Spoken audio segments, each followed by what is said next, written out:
4 बैलों को मारने जाता है। वो 4 बैल मिलकर वो शेर को भगा देते हैं। एक शेर 4 बैलों को मिलकर मारने जाता है तो वो 4 बैल उसको भगा देते हैं डरा धमका कर। अब वो शेर ने सोचा कि ऐसा ही चलता रहा तो ये इनको मैं कभी मार ही नहीं पाऊंगा, इनका तो शिकार कभी कर ही नहीं पाऊंगा, इनका शिकार कभी नहीं कर पाऊंगा। ऐसा चलता रहा तो शिकार कैसे करूंगा। तो लोमड़ी को बुलाया, शेर ने कहा इधर आओ। कहा हाँ सरदार क्या हुआ। कहा कि एक काम करो, ये जो 4 बैल हैं इनको कैसे भी कर अलग करना चालू कर, और जब इनको तुम अलग कर दोगे तो मैं इन चारों का शिकार कर लूंगा। लोमड़ी ने उन चारों के बीच में कूद डालना चालू कर। एक से कहा कि तुम्हारा भाई ने ऐसा तुम्हारे बारे में बोला, दूसरे से कहा तुम्हारा भाई ने ऐसा करा, अकेले खा रहा है, अकेले पी रहा है, तुम्हारे बारे में उल्टा सीधा बोल रहा है। बहुत लोग होंगे रे तुम्हारे जीवन में भी कूद डालेंगे। तेरे को पता है वो उसने तेरी देवरानी ने क्या करा, तेरी जेठानी ने क्या करा, तेरी सास ने क्या करा, उसको साड़ी दे दी। कहा अच्छा उसे साड़ी दे दी, मुझे नहीं दी, नहीं बात कर।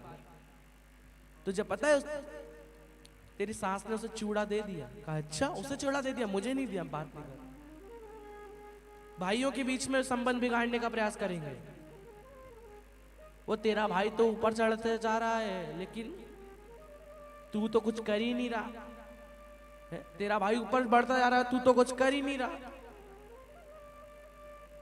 अलग हो जा, तुम अलग हो जाओगे, तुम्हें उल्टा सीधा कहना चालू करेंगे, तुम्हें भड़काना चालू करेंगे। और वही हो रहा है, ध्यान से सुनो।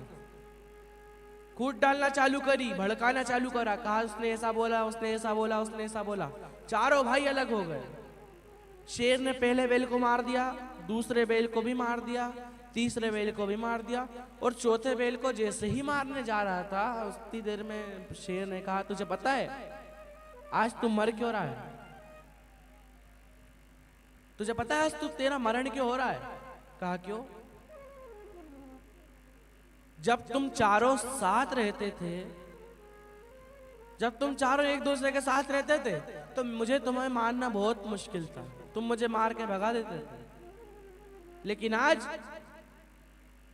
तुम्हारे बीच में मैंने खूब डलवा कर तुम चारों को अलग कर दिया, और तुम चारों जैसे ही अलग हुए उन तीनों के तो प्राण ले लिए, और आज तेरे लेने जा रहा हूं। जब तक एक रहोगे, जब तक आपस में प्रेम बनाए रखोगे, तब तक तुम्हारे किसके बाप में दम नहीं कि तुम्हें अलग करके दिखा दे, किसी में दम नहीं कि तुम्हें अलग कर दे।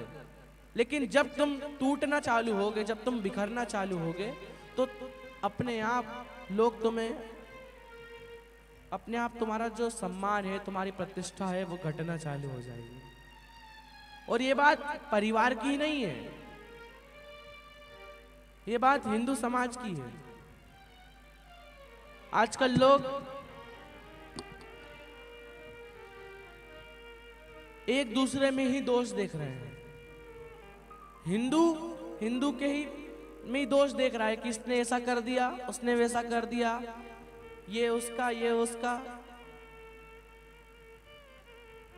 और जब हिंदू अलग होना चालू हो रहे हैं, हिंदू जब अपने आप अलग होना चालू हो रहे हैं, तो दूसरे लोग उसका फायदा उठा रहे हैं।